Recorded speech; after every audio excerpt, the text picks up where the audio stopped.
planning commission's a hard one. We got 9 and we're lucky if 5 or 6 are there every meeting. I'm probably gonna just reduce it down to 5, 7. Get rid of the, you know, there's always the laggers. Oh, really nice office. Well, and that's what I'm worried about. It's almost like replacing your mattress and then you're worried, is it gonna be good or bad? Yeah, well, good luck with that. We've done that a few times It's now. never right. Mattress is never right.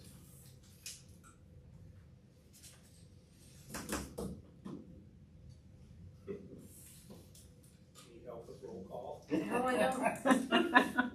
I don't think we need to call through all of it. I think we just No, I can look around it. look around and determine that without having to go through that whole thing. What's your position, Ryan? What's that? What is Greg's? He's a county commissioner. Oh, that's right. Okay. He's the, more, Yeah. Lapeer Township. Half of that. Yeah, whether he I just- should know that. No, I'm looking at down here on this agenda. Yeah, and that's the same mistake as last month. I was here last month, so I didn't get to see. All right, it's 7 o'clock, everybody rise to the pledge of allegiance, we will get started. I pledge allegiance to the flag of the United States of America and to the republic for which it stands, one nation, under God, indivisible, with liberty and justice for all.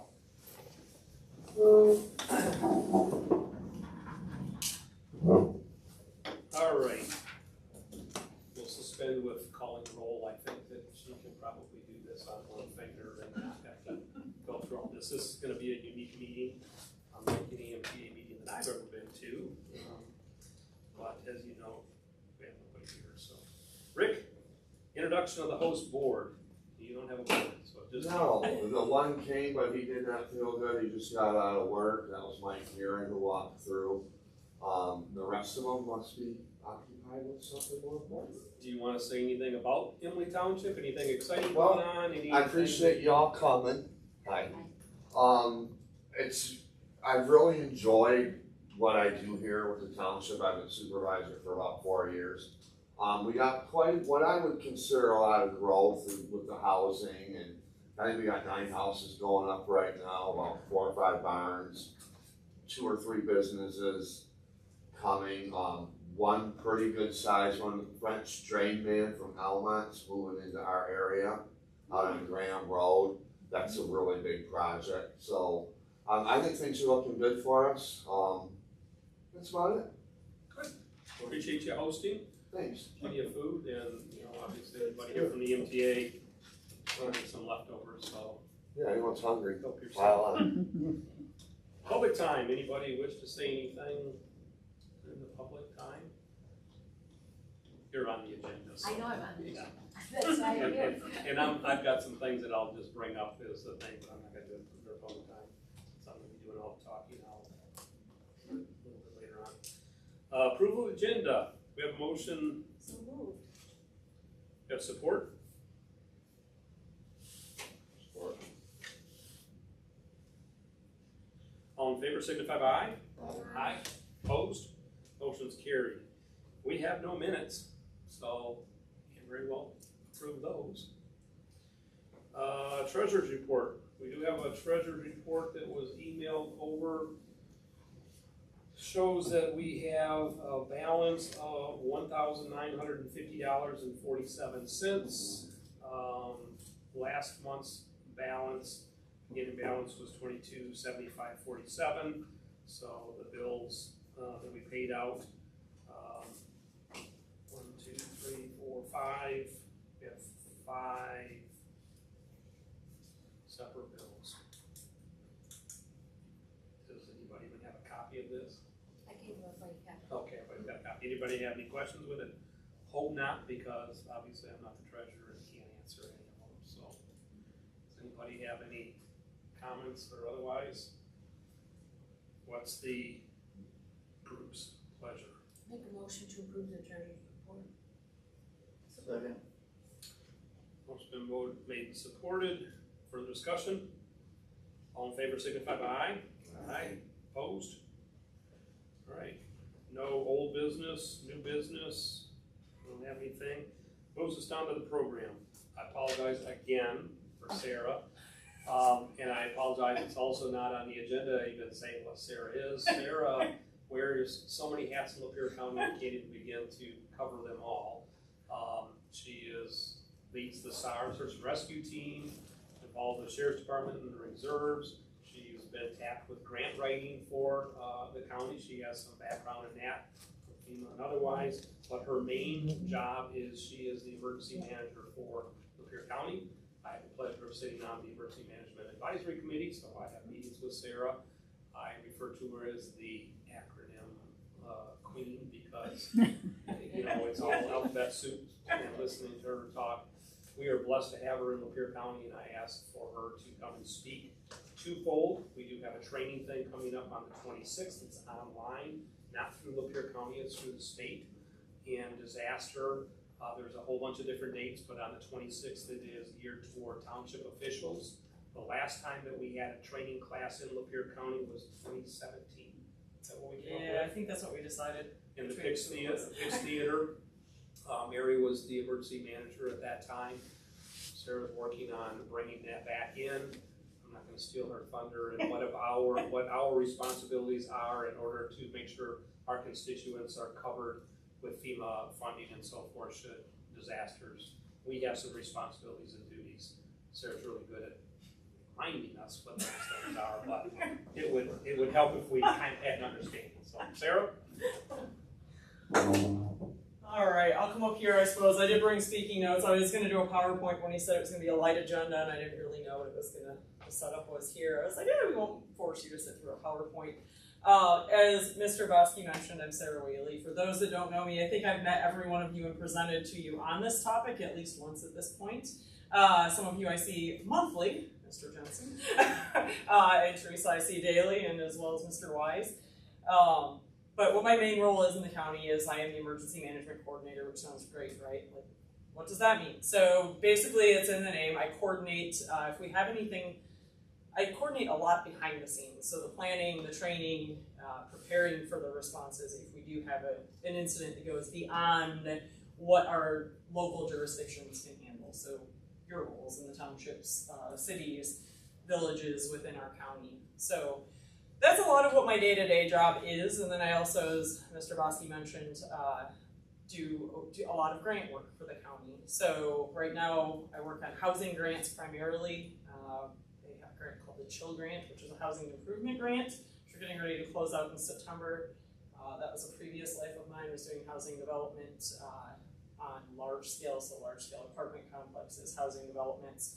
So I also get tapped on that knowledge often from some of our townships and villages as far as questions, especially related to emergency management and housing when they tie together and what some of those impacts might look like. So that's one of the kind of consultation parts of my job that aren't necessarily on the response side.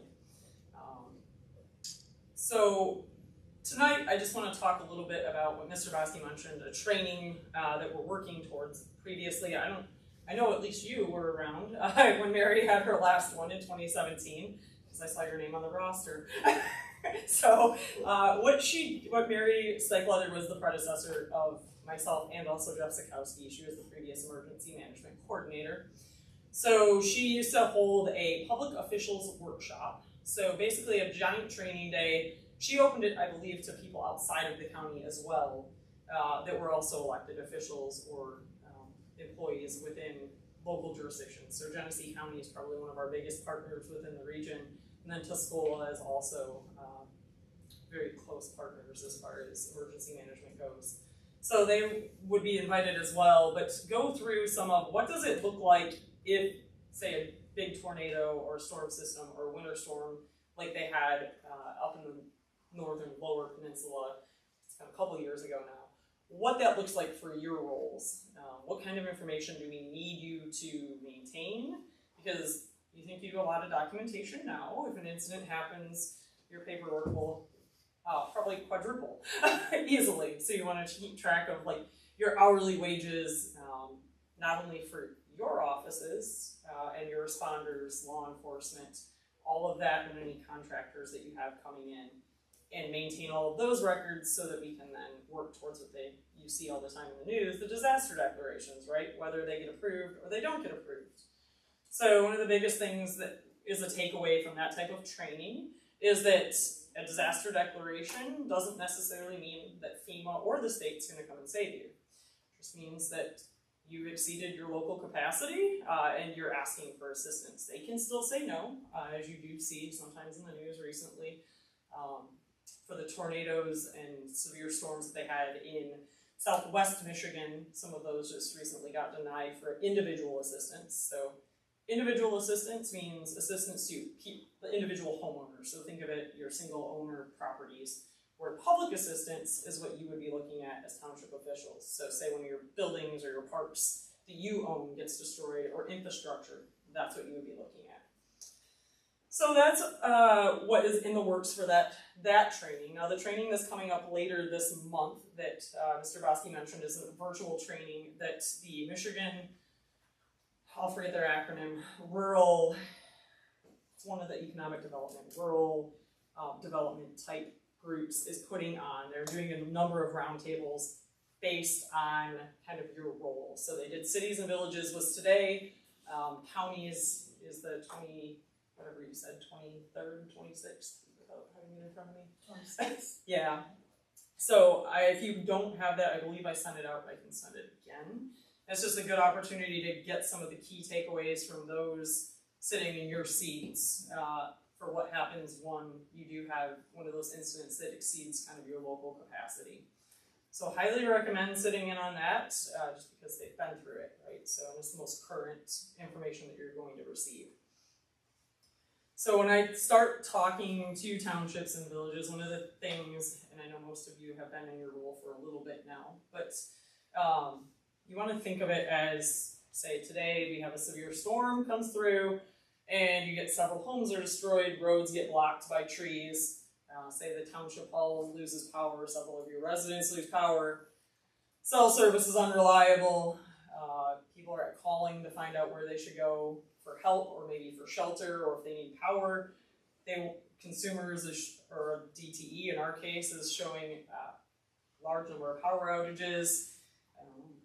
The fire departments are responding to calls like, as you know, happens where the phones are ringing off the hooks at Central and they're trying to get out and answer line downs calls. So in this type of scenario, you want to think, how are you getting information that this is going on? I know obviously it's going to be on social media because of the world we live in, but are you getting phone calls from a fire chief or law enforcement or central dispatch? Are you getting that connection?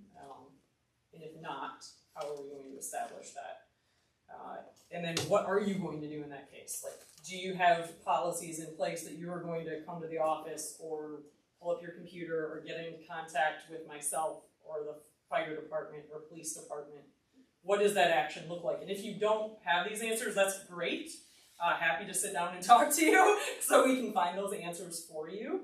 But then also, if you know you're seeing maybe everything on social media that this is happening, or you're driving around or experiencing it yourself, who are you going to call outside of 911, obviously, if it's an emergency? And then looking at what your local authorities are and what that looks like. How are you going to activate those authorities? And then at that point, then you're looking at what can the county do, or how are we coming in line with each other to partner? So those are some of the questions that if you don't have answers to right now, that's some of those answers you can get through the training that we're mentioning. Or if you want to sit down and have a one-on-one. So the other thing that people sometimes get confused about emergency management, and it's a little different in Michigan because we're not Texas or Florida where we have hurricanes every 6 weeks. We're lucky that we don't have a large number of large-scale incidents. So emergency management, one important thing to think of is we're not response. So we're not the fire department, we're not the police department, we're not EMS. We come alongside those partners and help coordinate when things start getting really big. But our role is primarily doing a lot of that behind the scenes, the coordination, the planning, resource management, figuring out what do we have in county and what do our gaps look like, and figuring out how we're going to address those gaps. And then when something does happen, we stand up the Emergency Operations Center. So if you don't know where that's at, that's in the basement of Central Dispatch. It's kind of a multi-purpose room because again, we don't have a ton of large-scale incidents. And then we also activate mutual aid, and we're that conduit between the state and local. So if you do have something that has gone outside of your local jurisdiction, so your township's capacities, and you reach out to the county and we say, yep, we've tapped out what we have in place, we can reach out to the state to maybe get resources that we don't have locally or that are in addition to what we already have in place. And then if it goes even bigger than that, we're looking at federal assistance potentially. So the storms in the southwest part of Michigan, the ice storms up north, that type of an incident is when we're looking at that federal impact. So that's just one thing that I also try to clarify. Other than that, the other thing to think about in your roles, because you're serving the people in your local community, right? So they need to still have government functions. So what would you do if, say, the township hall here were to be destroyed by a tornado? Do you have an alternate location? How are your records stored? Can you operate virtually? We had a test run, right, back in when we were all operating in COVID.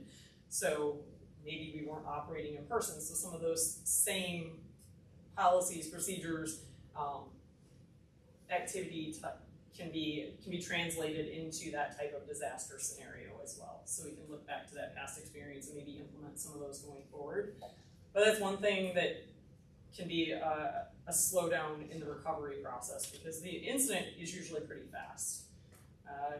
It might take a little bit of time for cleanup, but that's part of that recovery process. So recovery also includes sort of helping your local community by getting your government up and functioning as quick as you can. So that's one thing I also like to reiterate, and they have classes in that as well, or you can again sit down and have a one-on-one if it's something that you maybe want to see where you're at and maybe get some pointers on how can we strengthen this a little bit. It's the continuity of operations or continuity of government plans, so HOOP or COG, as Mike said, lots of acronyms, and those are even more. So that's one important thing to think about too in your seats, that sometimes it's hard to put that at the forefront when you have so many other things on your plate, but it's one of those things that is important to have in place when you need it. So those are the big points I wanted to hit on. I also will be reaching out to you all because I'm working on the hazard mitigation plan. Last one was written in 2022. It's a 5-year plan, so it will expire in 27. So hoping to have the draft done, hopefully by December, and ready to go to FEMA for their reviews. I need to verify hazard mitigation projects with all of you if you have any, and also your community profiles. So is the housing statistics current? Are they current that I have based on the Census Bureau's reports and all of that? Your population, are there any new high-risk areas, maybe if you've had new development that have some hazardous materials or something, make sure that we have them all accounted for. So those are things that I will be reaching out to each of you, probably after the Lapeer days, because it's a little chaotic right now. And after some of the grant season slows down, to get caught back up on those. But they're all drafted, so I'm going to ask you to write them, just to verify. That's really all I have. If there are topics that you would like to see sessions on down the road or as part of that workshop, let me know. Because I can also kind of send you trainings or workshop sessions that I see pop up that are applicable. I try to do that as much as I can, but I also know you all have very busy schedules. So. It's just 2 comments. We talk a lot about storms because that's basically our biggest threat. Yeah. If you look at our last emergency call out, if you will, had to do with the water line. Yeah. Completely unrelated, they had the water line break, so City of Lapeer, Imlay City, and Jeff at that time, we reached out, we got semi-loads of water and so forth for. The thing that I remember the most, became supervisor in 2009, we had our flooding. You know, the 500 year, the 700 year, you know, and the one thing that I took out of that whole experience, said right at the beginning, documentation. Documentation. There's no emergency called at that time, but you know your residents are coming in and their house is flooded, and it's key that you're documenting those to protect them in the future. Mary reached out, a whole lot easier if you're keeping a log and you know, you have your dates and your times and so forth, as opposed to, let me see, we had an address on here and so forth. That's the key to a lot of what she's doing, is that documentation. Yeah, and luckily on the documentation side, it's come a little bit further, thankfully, since then, where a lot of it was paper. So now we have something It was called all MySims. Okay, all of it was paper. I've got some scanned copies. So we have something called the Michigan Critical Incident Management System, or MySims, because we have another acronym that we can actually do damage assessment through. So what that is we can, if there is something that's impacted the community and there's a large scale impact, we can actually send out a link to the community to self-report that they have damage, and they can upload pictures and all kinds of stuff. And that helps guide if we do need to go around and do like door-to-door damage assessments. It also gives you kind of a preliminary number as far as what the damages might be, and is it going to be eligible, because there's thresholds that are not necessarily publicized, but there are thresholds that are kind of like, yeah, that reaches the limit and we should go ahead and ask for that. So those are things that if something does happen, and even at like the water infrastructure impact, that's probably not going to be something federal level, but there are different avenues we can look at for getting like water supply. Like you're talking the bottled water supplies, or what we call pods, points of distribution, where we can set those up in the community to make sure that residents have access to clean water. And I know Ken would know, Sarah has a lot of contact and communication with the fire departments. We're politicians, not so much, with the exception of Ken. But, you know, that's the resource. You know, when you, where can I get a backhoe or a hydro hoe at 2 o'clock in the morning to, you know, dig through that barn fire that's stacks of hay? You know, where can I get, you know, porta johns, where can I get, she has the contacts to, you know, be able to, you know, what is it you need? Sarah's our person to. It might not be that I'm paying the bill, but I can help you find it. She's not paying the bill, but, you know, if you need food, you need water, you need, you know, equipment or whatever, that's the go-to person outside, and we're more apt to use that on a semi-regular basis as opposed to the actual storm damages or something. You know, train derailment, you know, awful bad stuff that get into the waters or air or whatever. And that's a lot of what we do in like we call it the blue sky days, right? Where we exercise and prepare for those types of events that we hope never happen.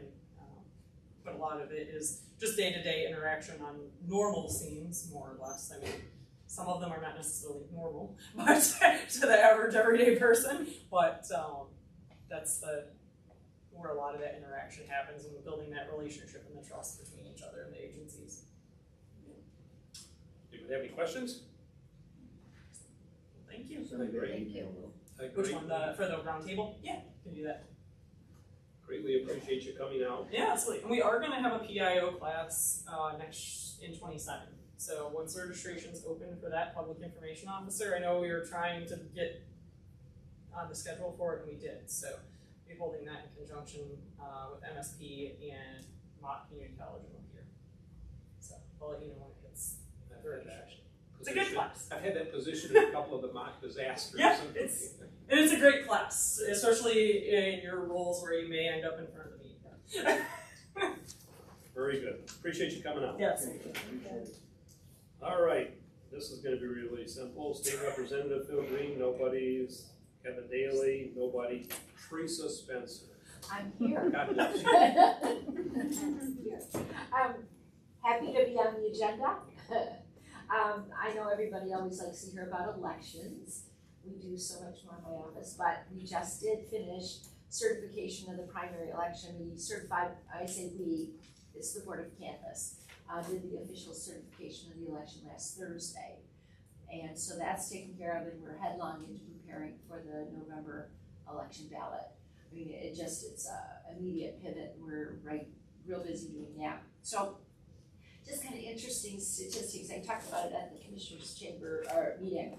We're real curious about what's going on with early voting, right? We first had to do it in 2024, and the primary in 2024, and if you already heard this, bear with me, you can hear it again. The turnout was, and this is countywide, okay, was 1,470 voters at the primary.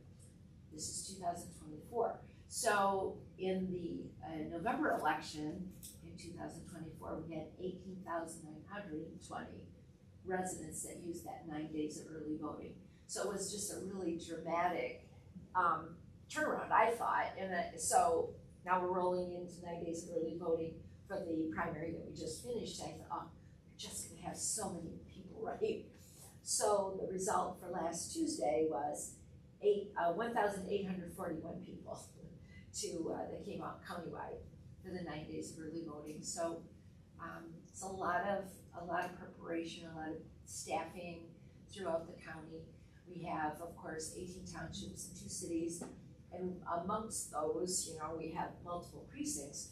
So we're fortunate because 2 locations, and this is one. This is our East Side Regional Center. Here we have Imlay Township, City of Imlay City, and Goodland Township all use this site for early voting. So that helps save money because you're sharing staff and you're using one site and one set of equipment and one set of accuracy testing and so on.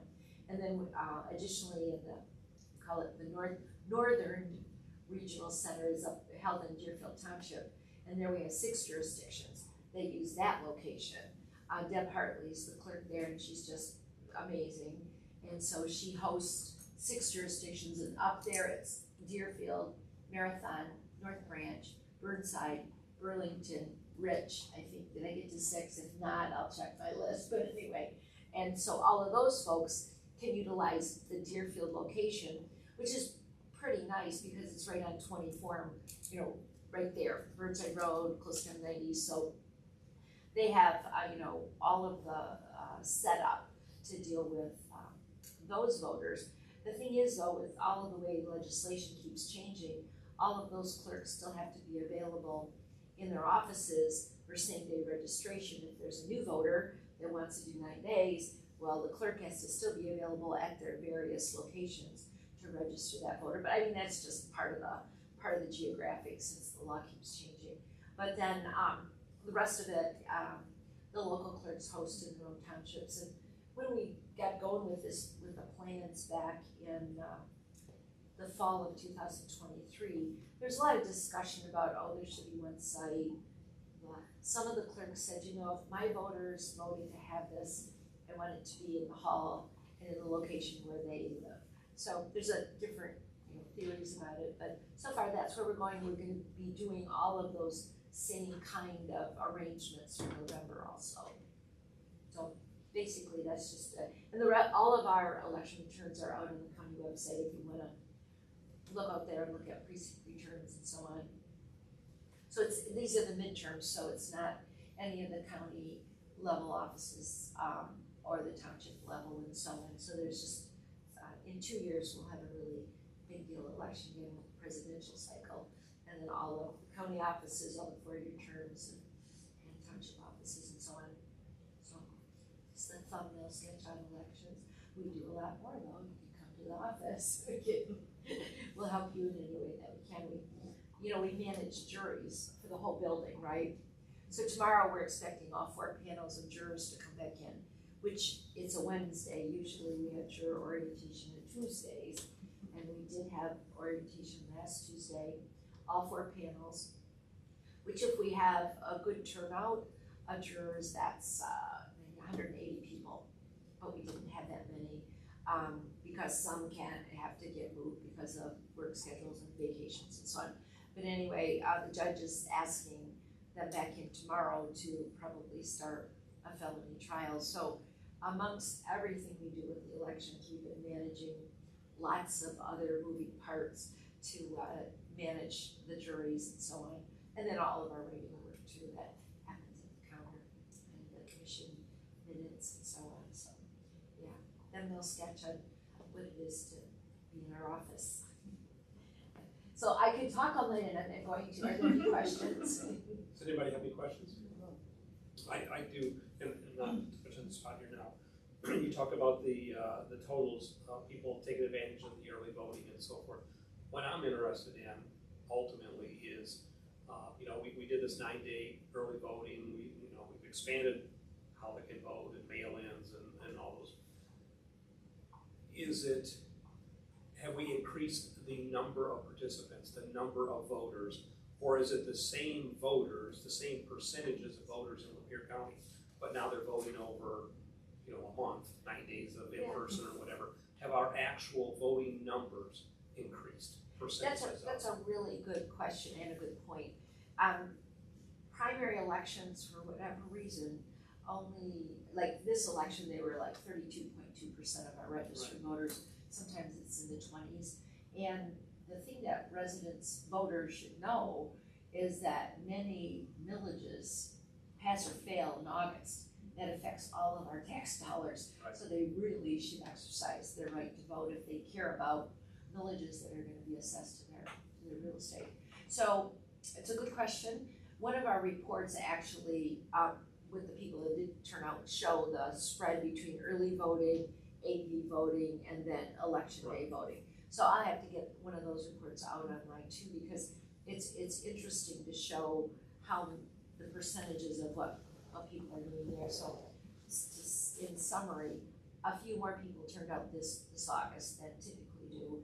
And we just really have to do whatever we can to have the people participate, AV voting is an easy way if you can't go to the polls or can't go to the 9 days, or you're maybe not comfortable being in a face-to-face voting situation. And the laws changed pretty recently that if you're an AV voter, which I am, somehow we're always at the courthouse for like a day and a half, but now I can actually take my AV ballot to any of the voting sites, and I can actually feed it through the computer, through the tabulator myself, because there was some, negative press not that long ago that said, how do I know my AV ballot counted? Well, now I can, as an AV voter, I can take it and just feed it right through, and I know it's there, safe, and counted. So when that happens, it's some paperwork on the local clerk's side to convert in the records my AV, just like an EV or an election day ballot. But it's very easy to do that. So I think it's a continuing education to the public, and just to continue to encourage people to vote, to try to get those numbers up. No answer to your question, it's commentary. Well, I knew that you wouldn't have one today, and obviously it really wouldn't tell us in the rule of averages, because you're gonna have hot button items, you're gonna have elections where there are countywide villages, whether it's law enforcement or EMS or something like that, senior village. Other years you're not, so you have to have a average of. Right. But that's what I'm interested in. When we get a couple years out of this, have we actually increased the number of participants in voting, I do think or the it's same take percentage? more than a couple Yes, times it that will. to decide. And like with the August primary that we just finished, we had 17 proposals all told. Now, one countywide that affected all of us, and the rest were sprinkled throughout the whole county, depending on where you live. There was some local, like in Imlay City, out county school proposals that, school district lines, I'm sure you know, are crazy. We have other county schools that come into our county, so residents are affected about what's going on in Sanilac, Tuscola, Oakland County, if they live in the fringe areas of the county. So, but and we did have a countywide, the senior millers that did pass. So we'll continue to monitor that and look at the statistics. When we got ready for the August primary, we had like 72,000 registered voters. But that number changes as we speak right now, because the voter registration is like a living document, for lack of a better way. There could be people moving out, people moving in. They can register at the Secretary of State's office, my office, local offices. So anyway, thanks for opening the conversation. Thank you. Questions? County Commissioner Wise. Thank you. Just a couple things. Number one, we are very fortunate to have Sarah as our region coordinator. Very fortunate to have that. With regard to things we've done recently, probably the most important one is we created a deputy county administrator position and eliminated the position of administrative projects manager. And that's to allow us to have some continuity. I mean, I was magistrate, and court administrator for 24 years, and during that time, John Bisco was the administrator control the whole time. Since John retired, we have had 4 interim county administrators and 2 permanent ones. And of course, the interims, twice they've been the chief financial officer who has his or her own responsibilities. So this is gonna give us some continuity if for whatever reason there's a vacancy in the controller administrator position, whether it's temporary or while we hire a new one. We recently approved a number of grants.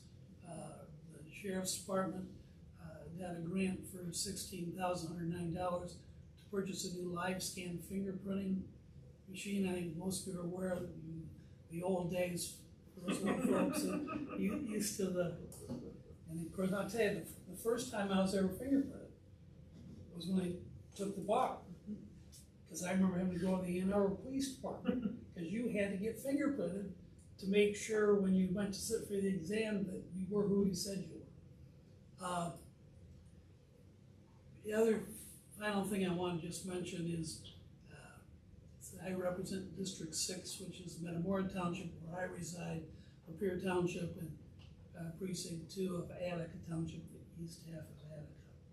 And of course, recently, former Attica Township Supervisor Harold Chad just passed away.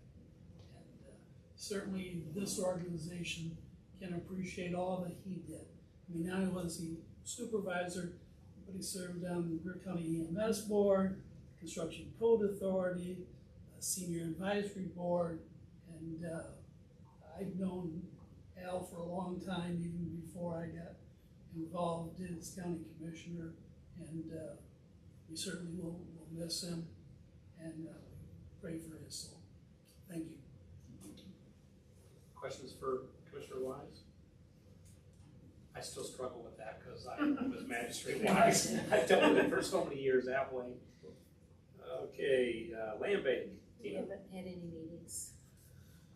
CCA, Scott is not here. I sit on that board as well. Anybody who plans on using CCA, be advised that starting Monday, the parking lot will be closed because it was being resurfaced, torn up and all new one installed.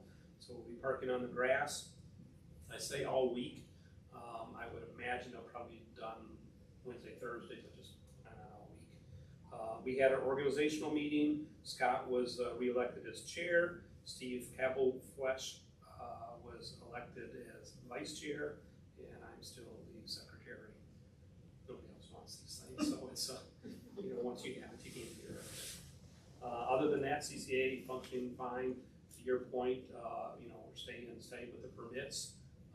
We did raise our permit fees, first time since 2012. So I think that and they went up $5. And to put it in comparison, we're like $85 for a permit that one of the city of Lapeer, Oakland County, would be in the $350 range. So we get it all the time from contractors, they're like, this is the cheapest place we can do permits. But we do that. We're staying in the black, which is a good thing. Don't need to raise rates if we're making ends meet. Roll down to the next thing, T&U. I reported, I think, at the last MTA meeting. We had just had a T&U meeting.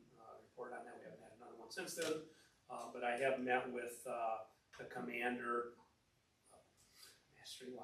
Commissioner Wise is aware of Lapeer County serves as a fiduciary for T&U, and they're wanting to cease that relationship. And so T&U is working on one of our other member agencies. They keep saying over Township, taking over that fiduciary role, which is nothing more than, it's the checks and balances for the money. We hold the money, it's their money, always not spending any or otherwise. Other than that, I have not got word if they've gotten the federal agent back on. At the last meeting, we had no federal agent on our team. It's a wonderful thing to have that asset because the feds have lots of toys. And so if we have that agent on our T&U team, we have access to those toys. I don't know if Lisa McLean's office has pulled that through or not. And it's nothing where the feds have pulled out. It's just they come from DEA, Homeland Security, different agencies. And so as people are promoted, transferred to other parts of the nation, we're just in a lull with, but it's a valuable asset. Questions on either one of those? Drain Commissioner, EMS, Tina Powell Bay. I know, I don't I understand don't it. know what My that, name's spelled right up above it, so, everything's going good, I think now we're basically the only transport in the county besides Marlette, I think so. so, Mayville, maybe, Mayville's still in there. okay. Yeah, because we're working with Mayville at 911 with their radios Okay. and compliance there, so. Questions? MTA update, I'll just say the same thing that I said at the supervisors meeting. The only thing I have from MTA, I'm not on that board obviously, we don't have a representative here, but I'm gonna choose this as the time to speak on that. MTA, you guys should all have gotten this announcement, is having a webinar on data centers by the MTA Legal Counsel, Buckham, Fowl, whatever. It's a free webinar on data centers, not for or against. It's just here's the facts you need to know, whether you're opposed to them or you're for them. Just basically, here's what you should do so you don't get sued. You can't just say, no, we don't want them in our township, you're gonna get sued. And obviously, you have municipalities that are for them, and then the residents are ready to recall and so forth. So it's just navigating that. As you know, I sit on the Michigan Township Power Plan Board, a lot of the insurance carriers. We are doing live classes on the same thing. And they're spread throughout the county. We have 3 of them scheduled. They're gonna be in October. So after anybody first do the webinar with MTA, think of some questions, take it back to your board, and here's another opportunity to get further answers. MTA has said that they will have a sample ordinance for us to follow. And checks in the mail. It's gonna be, last week, then this week, and then now it's before this webinar. And the webinar is The 26th. 26th. Yes. Okay, so Probably your class more is not the class. 26th. For It's the, possible. yeah, okay. Have 2 computers going. Yeah, I got too many things without my schedule. So obviously there's a lot of concerns about it, whether they're in our area or not. So it's worthwhile training. So I encourage everybody to participate in that if they can. Public time. We're back again. We're back to the public. Hearing and seeing no one. Announcements. I guess the next meeting is going to be October 20th in Lapeer Township. Only need one more motion. Yep. Support? Support. Motion has been made and supported. All in favor? Opposed? Thank you, everyone. Sleeping over there? Oh, I guess I have one more thing. Our plan, if you are a member, our latest grant cycle is open. We talked about grants. This one's really simple. I don't sit on the grant committee this year. But if your township is looking at, for example, body cameras or security lighting, maybe security lighting for voting, drop boxes. If you do that, though, get with me, because if you do the wording that we're wanting money for, we won't cover it. But if you write the grant, and Sarah knows this all about the grant, if you write the grant right, then we can cover it. It just so happens to be on your drop box. Where's that from? The The grant? Michigan Park Plan. Oh, That's risk management. There's MML is probably the counties and so forth. Yep. The park plan is through the supervisors. through the townships. Gotcha. We insure a little over 1,200 of the 1,800 townships in Michigan. So, Interesting, okay. Thank you for coming. It's like I was sitting right here and I'm like, I think I was driving too long. We love insurance. I was like, oh, there it is. I was like, I know this is cemetery. I'm like, well,